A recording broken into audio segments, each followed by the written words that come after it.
What was the worst stock market crash in US history? That was the Wall Street crash of 1929, also known as the Great Crash. What was so great about it? Well, great doesn't always mean good. It was truly horrendous. In this case, it means that it was very large compared to normal stock market crashes. Oh, that makes sense, I guess. The Wall Street crash of 1929 started on September 3rd, 1929 when the market was at its peak, and it fell until the market hit rock bottom on July 8th, 1932. So the market crashed for almost 2.5 years? Yeah. Wow, that is a great crash.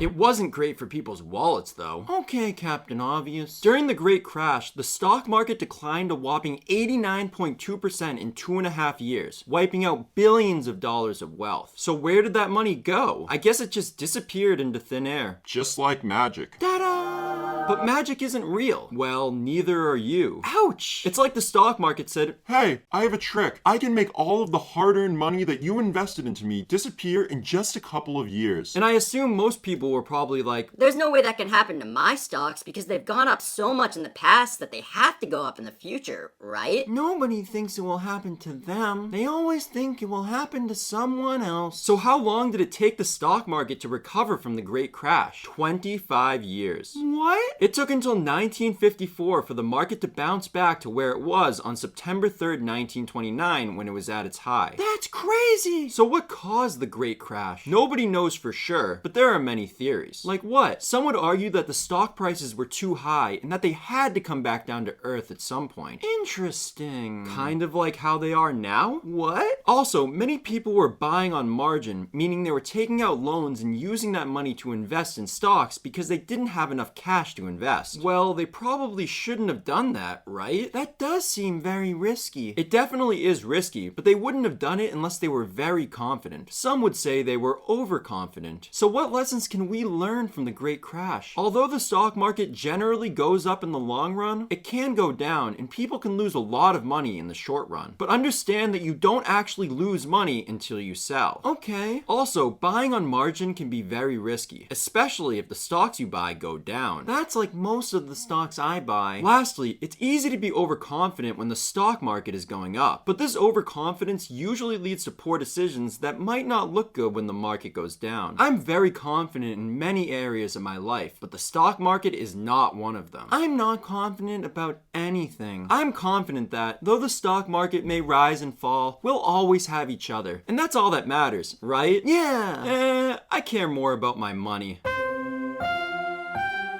Conscious Money School. Money.